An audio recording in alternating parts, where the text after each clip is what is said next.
welcome to my YouTube channel. My name is Rahima and I'm going to be talking to you about how you can food optimize during the month of Ramadan. Seeing as Ramadan is just a few days away, you might be worried about how you can still follow the Slimming World plan and lose weight.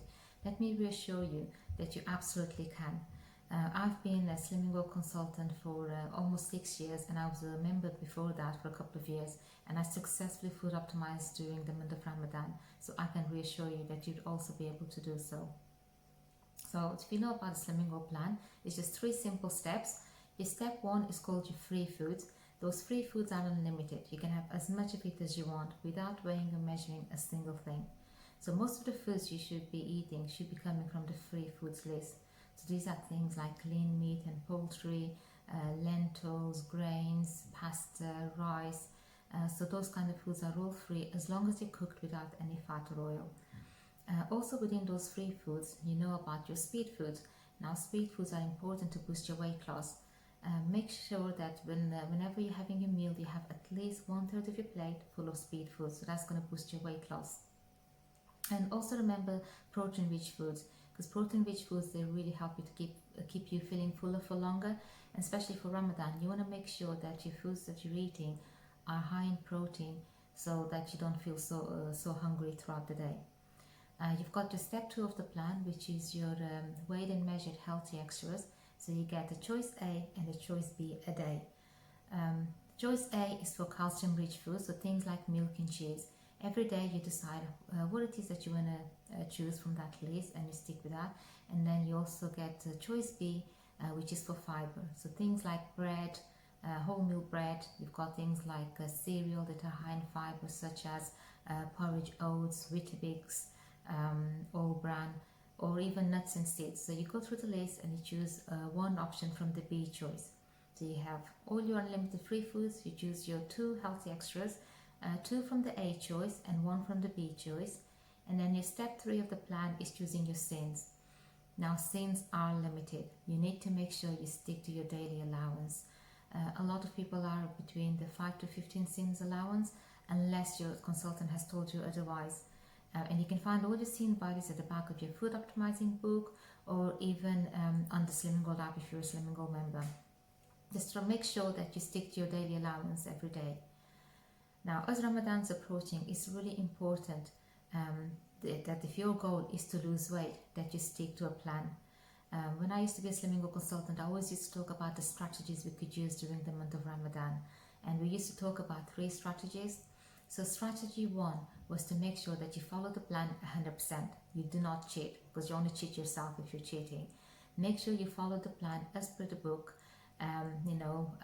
Enjoying unlimited free food, making sure that you're including plenty of speed foods with your meals, weighing and measuring your healthy extras, and measuring your sins accurately as well. Maybe you could keep a food diary as well, because food diary is really important. If your goal is to lose weight, because it's going to help you keep track of what kind of things you're eating. So strategy 1 is making sure you stick to plan and you're guaranteed a weight loss no matter what at the end of it. Strategy 2 is a more flexible approach. So say for example, you've got a day where you want to be a bit more flexible, or you've got a special meal plan and you know that 15 sins is not going to cut it that day, you're going to need extra. So as long as you plan for it and you know exactly how many sins you're going to have, you can adjust your sins throughout the week for that week if you want. And also just make sure, even if your sins take you over your daily allowance for that day, as long as the next day you're back on plan, you can still get a weight loss, or you may maintain that week. Okay, so that's a more of a flexible approach. So a lot of members used to be like Monday to Friday, they're going to be really, really good, 100% on plan. Maybe on the Saturday, they'll enjoy a few extra sins that day. That week, they may not have as big a weight loss as they would like to. They may even maintain, but at least they've planned it and they were in control of their weight loss journey. Strategy 3 is where you just forget about slimming altogether. Ramadan only comes around once a year. And if you don't want to make any changes, and if you want to carry on eating the foods that you're used to growing up, we grew up with a lot of fried foods like samosas, pakoras and things like that. And if that's something you want to carry on, you can, but know that at the end of it, you're not going to have a weight loss, okay? Or you'll be very lucky if you come out of it with a weight loss. But as long as you know that after Ramadan's ended, you're going to get back on plan, it's all good. So some members, chose to do that, and they were okay if they gained weight on the scales. As long as, once Ramadan was over, they were in control and they knew that they could get back on it 100%, then that's fine. That's another strategy you could use. Now, with my own personal journey, when I first started as a member, I did choose strategy one because I didn't want to gain any weight. I worked so hard to lose my weight and had already lost a considerable amount of weight. And I just made sure that I was following the plan and I wasn't going over my sins. By the time, the second Ramadan came, I was already a target member, so I had a more of a flexible approach. And over the last few years, it has been up and down. Some Ramadans have been really, really good.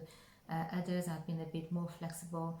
And at times I have felt like, do you know what? I'm not going to think about Slimming World at all, and I'm just going to enjoy. Because I know once Ramadan's over, I can get back into it. So it's entirely up to you and how confident you are on getting back to plan. So it's all about yourself. So you're in control of your own weight loss journey. So if you know that if you forget about slimming altogether during Ramadan and come end of Ramadan, after Eid, you cannot get back into the slimming world again, maybe strategy 3 is not for you whatsoever. Okay, so maybe you should stick between strategy 1 and strategy 2. What's really important, also in Ramadan is that you plan your meals. Planning is so important. So a lot of us still want to, have a weight loss at the end of it. So, make sure you're planning, what kind of foods you're eating, focus on the free foods. Think about where your sins are going to be. Remember that dates have got sins. Although they're a dried fruit, they're not free food. So if you have one medium date, that's 1.5 sins on average. So if you know that you're going to be eating 3 dates at iftar time, then that's your 4.5 sins gone. And then you got to, make sure that you know how many you've got left over for the rest of the night. So it's really, really important that you check sin values and you plan where you're going to spend your sins on. I enjoy eating dates. I never used to before, but now I enjoy eating dates, and I love majul dates. So I know I'll be having one at least every night when I open my fast. So that'll be my 3 sins accounted for. And there might be days when I'll be wanting to have more than one, so I'll have to make sure that I count my sins for that. And other things that I use my sins on are things like peanut butter on my breakfast. I love having Weetabix or porridge with peanut butter. It really keeps me feeling fuller for longer, so I do have that. The kind of other things that I eat for suhoor would be things like omelets.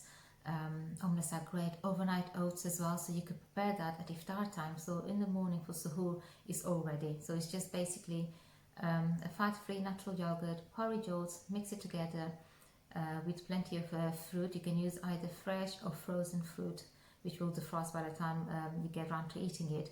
And that's all done for you. So you're not preparing too much time in the morning making your suhoor food. There's lots of ideas on my blog. Over the years, I have shared my Ramadan planner, my 7-day planner on there. So if you'd like to check that out, I'll leave a link in the description box below. So you can go check out what kind of foods I've been eating over the past few years. If you're a Slimming World member, make sure you carry on going to your group. I know during this pandemic, all the groups have closed, but a lot of the consultants are offering virtual groups. So make sure that you check in every week with your group and your consultant. Make sure you're getting the help and the support that you need. If that's not possible for you, just join some online groups. There's loads and loads of groups like on Facebook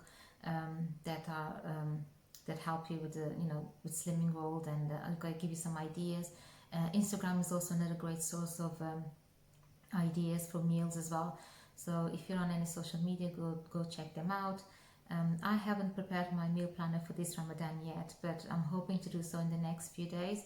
So if you're interested in finding out what kind of things I've got planned for this Ramadan, do check out my Instagram and follow me on there, because I'll be posting my planner on there most likely. If you don't have any social media, or if you don't go to a group, maybe you've got a friend you could talk to, just check in on them, ask them for some ideas. Or what me and my other friends used to do sometimes is like, every week we'll text each other, how much have you lost. This is after I left Slimming World as a consultant. You know, we'll get together every week and we'll talk about, you know, how much have you lost this week, what was our plan was for the week ahead, anything that we struggled, you know. But the most important thing to remember is to not be so hard on yourself. You know, Ramadan is difficult, so you going without food and drink all day, but it's also remembering about what the month is about. It's about getting closer to God, and also worshipping as well. So food is there, but don't just make it all about the food. You know, enjoy your time with your family as well. You know, remembering God and praying and all that as well is really, really important. And with the food and the weight loss, you know, the weight loss will come as long as you stick to plan. You know, and it doesn't have to be anything fancy. You know, really simple meals, things like, you know, grilled chicken and some rice and salad. You know, things you can do like within 15-20 minutes, or things you can prepare now in advance before Ramadan starts, and you can freeze it, so when Ramadan does start, you can just defrost your meal so it's there for you, ready when you need it as well. So that's really important. So these are the kind of things that I did, and that helped me and also helped my members. I know a lot of them did do a lot of planning. We always just say, you know, if you plan, then you're definitely going to see the results on the scales. If you don't plan and you just see food, you know, that's not Slimming World friendly, you're going to end up eating it, because, you know, when you've been fasting all day and you haven't planned anything, and you see a plate full of samosas in front of you, you are going to end up eating that. So it's really, really important that actually, you know, plan, you know, make sure you've got a plate of fresh fruit ready for you. So as soon as the time is for iftar comes, you can fill up on free food, you know, fresh fruit, which a lot of them are speed as well. So things like watermelons are great. Watermelon, apples, you can have berries, they're all speed fruit. So they're going to help you boost your weight loss even more. So make sure you're filling up on that. And when you're having a meal as well, don't forget, you know, to have things like, you know, salad or vegetables whenever you can, because that's really, really going to boost your weight loss even more. So yeah, so those are the kind of things I did. I don't know what kind of meals are your favorite ones. You know, comment on the comment below what kind of foods you like eating. I'll try to post my my meal planner on my Instagram, and I'll also leave a link on the description box below once I've done it as well, so you can always come back and check it out. But yeah, let me know what kind of videos you'd like to see in the future. Is it more Slimming World friendly or non-Slimming World? You know, ever since I've stopped doing my Slimming World groups, I have relaxed a lot more than I wanted to actually, and I've gone back into baking quite a lot with the kids. So a lot of the stuff you might see on my channel is going to be a mixture of both. Our main meals are mainly Slimming World friendly, but when it comes to like desserts, which is my absolute downfall, yeah, not Slimming World friendly at all. But let me know if you want to see both, or if you want to see just Slimming World. Just comment below, let me know what kind of ideas you've got for me to put out there. I'd really, really appreciate it. And I really hope that you found this video useful. You know, thank you for watching, and Ramadan Mubarak to all of you. Thank you. Bye.